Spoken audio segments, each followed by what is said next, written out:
Over the past few years, the Overwatch timeline has gotten pretty confusing, with comics, animated shorts, articles, and in-game events, all from different times in Overwatch's history. It's all gotten a bit jumbled, so to put the record straight, we've put together a timeline to tell you the complete story of Overwatch so far.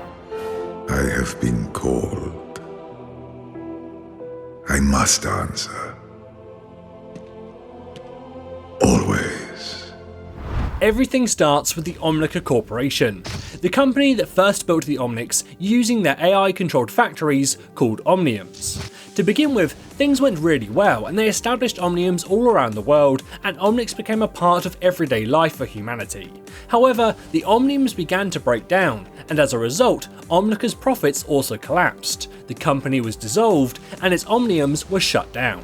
However, that clearly was not the end of the story, as around 32 years ago, the Omniums woke themselves back up and launched a military campaign against humanity.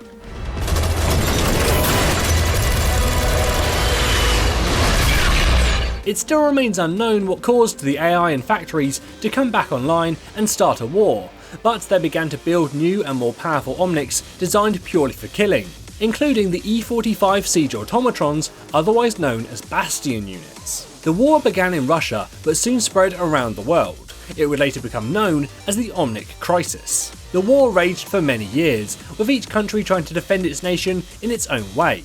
In Russia, they built gigantic manned assault robots. In Germany, they implemented the Crusaders, and in America, they set up the Soldier Enhancement Program to create their own brand of super soldiers. Well, all that stuff they pumped into me has to be good for something. However, all these nations' individual attempts to stop the Omnics failed, so the United Nations proposed taking the best of the best from around the world to form a strike team to end the Omnic threat. An elite international task force charged with ending the war and restoring liberty to all nations. The American Enhanced Soldier Gabriel Reyes was appointed leader and was joined by fellow Enhanced Soldier Jack Morrison, as well as Anna, an Egyptian sniper, Torbjorn, an engineer who worked on certain Omnics and other weapons, and Liao, a mysterious character that we know very little about. Baldric from the Crusaders in Germany was also recruited, but before he could join he was killed in battle. Before he died, he chose Reinhardt to take his place on the team, and Overwatch was born. Live with honor. Die with glory. The team had some early success, scoring more victories for humanity than entire armies had done in the past. They began to strike against the Omnic Command, and about 28 years ago, they brought an end to the Omnic Crisis. After seeing the huge success of Overwatch, and of course the public support for these heroes, Overwatch transitioned into a worldwide peacekeeping task force. Jack Morrison was appointed its leader, while Gabriel Reyes was instead put in charge of the newly formed Blackwatch, the organisation's covert ops division. It's unclear what happened to Liao, the only member of the original Overwatch strike team not to exist in game or in any other material surrounding the game. It's speculated they may have died or gone missing during the Omnic Crisis. Things went well for Overwatch for many years as the group slowly grew in size, but they weren't without their enemies. An assassin, known only as Reaper, started to appear around 22 years ago. Seemingly showing no loyalty to any cause or organisation, Reaper showed up in many conflicts around the world. We of course as the players know that Gabriel Reyes is Reaper. It seems that he was both the head of Blackwatch and pursuing his criminal interests under the alias of Reaper. From the shadows. Of course, it is possible that the Reaper who was active at this time was someone else, and that Gabriel only took up the name at a later date, but it seems fairly unlikely. It was also around this time that Jesse McCree was captured by Blackwatch in a sting operation against the Deadlock gang. Most of the gang were imprisoned, but McCree was given a way to avoid a prison sentence by joining Blackwatch, and he accepted. This is also around the same time that Mercy joined Overwatch. A moment to enjoy some peace and quiet. Probably just a moment though. A lot happened in the following decade. Overwatch continued to grow, branching out into science and environmental study, even setting up a base on the moon. In Australia, the government gifted the Australian Omnium to the Omnics in an attempt to maintain peace. However, this in turn displaced a lot of humans who lived nearby, including Mako Rutledge. Only thing you can count on in this broken world. Angered at the loss of their homes, these humans formed the Australian Liberation Front to try to force the Omnics out and retake their land. This culminated when they sabotaged the Omnium's fusion core, but the resulting explosion also turned the surrounding lands into an irradiated wasteland.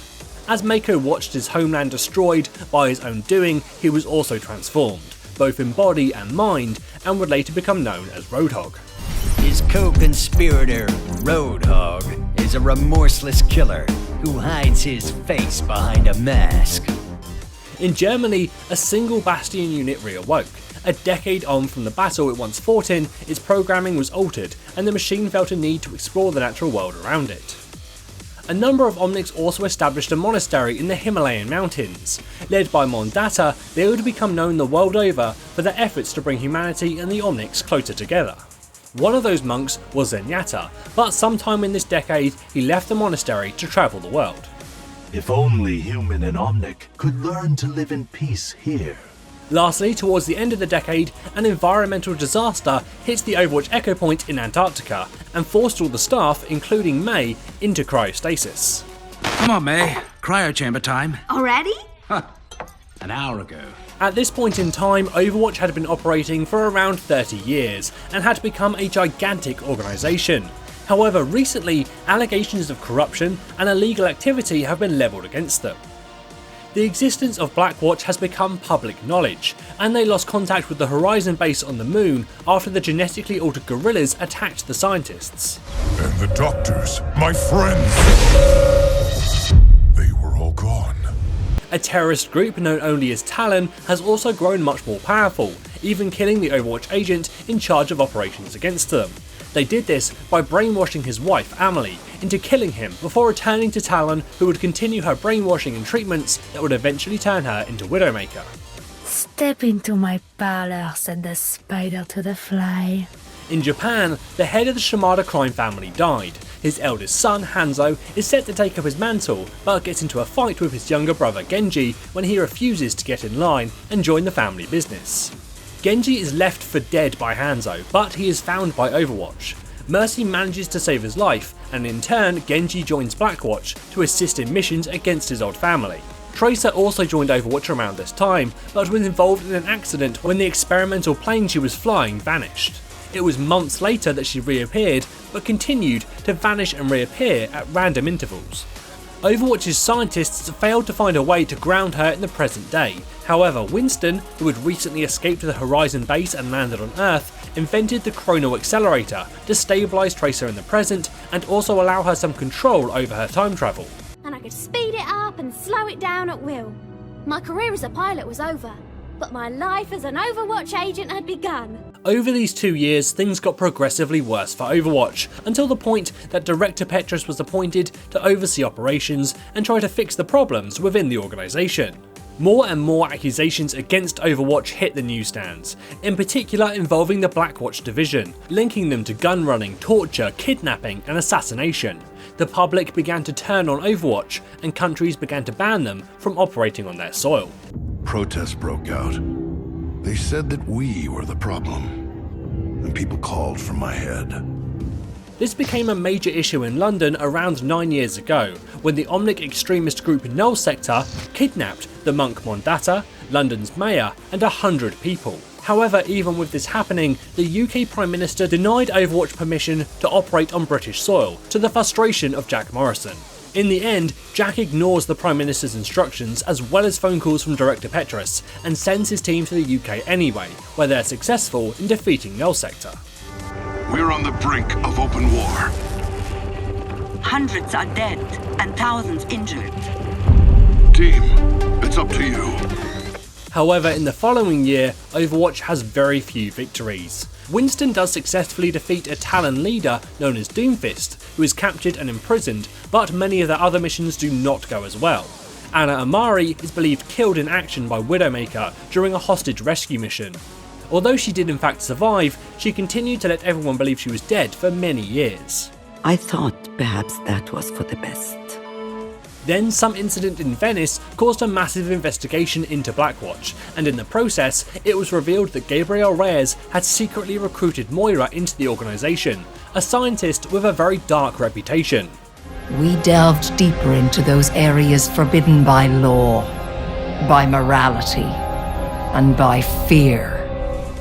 things began to crumble within Overwatch as members left rather than go down with the ship.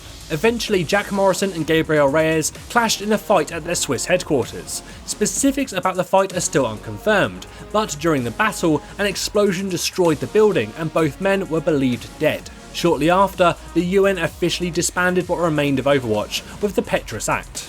The Petrus Act clearly states any Overwatch activity is deemed illegal and punishable by prosecution. I know. Over the next 5 years, tension would begin to grow between Omnics and humans in Russia, causing the beginning of the second Omnic Crisis. Elsewhere in the world, Genji would meet Zenyatta, who would help the cyborg ninja to find inner peace.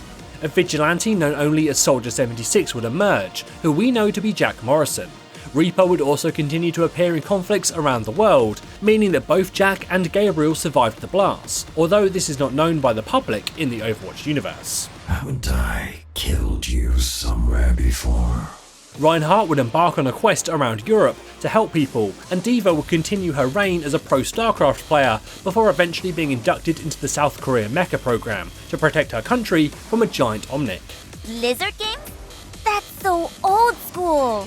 With Overwatch gone, Farah, who had once dreamed of joining, decided to leave the Egyptian military and instead take up a position in Helix Security International. Leave this to a professional. Now, around 2 years ago is when the game was starting to come out, and when the animated short Recall takes place and Winston attempts to recall Overwatch agents back to action. Establishing agent connections. However, at this time, Reaper also manages to steal information on the whereabouts of Overwatch agents from Winston's computer. The recall message still goes out, but the only person to initially answer is Tracer. Winston? Is that you, love? It's been too long! Yes.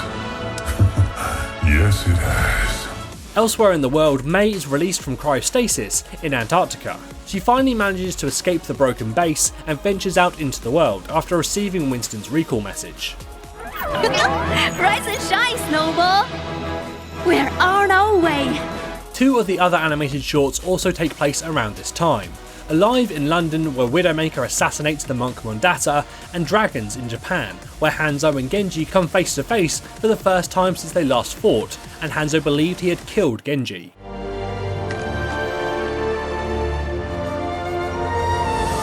Genji. Shortly after this, Soldier 76 attacked the Los Muertos gang in Dorado. There was some speculation that this could have happened at an earlier point in the timeline, but it was confirmed to have happened around the same time as the other animated shorts. Other ex-Overwatch members were also being kept busy. McCree fought with a Talon base on a train, Reinhardt and his squire Brigitte dealt with a gang in Germany, and in case you were wondering, Brigitte is Torbjorn's daughter. Speaking of Torbjorn, he stopped a giant rampaging mech known as a Titan, which was being piloted by an old adversary called Sven. People always underestimate the engineers. This is also the time that Junkrat came onto the scene. He had previously discovered a secret in the Australian Omnium before hiring Roadhog to protect him, and the 2 of them going on a worldwide crime spree, which, amongst other things, involved killing a CEO in Sydney and stealing the crown jewels in the UK. Together they have burned, bombed, robbed, and killed their way across the world. And their calamitous crime spree shows no sign of slowing down. In Egypt, a god program called Anubis attempted to escape its quarantine, only to be stopped by Farah and her security team. The Indian-based Fishcar Corporation started work in Rio after destroying a rival business. However, as time went on, they began to enforce their own brand of law on the people of Rio. Eventually, Lucio would steal their sonic technology and lead an uprising against them, forcing them out of the city. What you Vishkar will never understand is that people should be free. In October of that year, Soldier 76 and Anna were reunited in Egypt, where they battled against Reaper and Talon soldiers, and someone known as Sombra exposed the Lumerico CEO's illegal activity, forcing him to step down. In November, Reaper led an attempted assassination on Kachevolskaya in Russia, along with the support of Widowmaker and Sombra. However, they failed to kill her, and Sombra instead tried to blackmail Katya into helping her solve a great conspiracy that she had begun to uncover. Around this time, Widowmaker and Reaper also attempted to steal the Doomfist gauntlet from a museum, but their attempt was foiled by Winston and Tracer. Psst, what are you looking at? As the year came to a close, Lucio's fame from pushing out Vishkar propels his album to #1, and Junkrat and Roadhog finish their crime spree and return to Australia. The most recent year in the Overwatch timeline has also been packed full of important events. First, Torbjorn and Bastion meet and begin to adventure together, after Torbjorn realises that Bastion isn't like other siege units.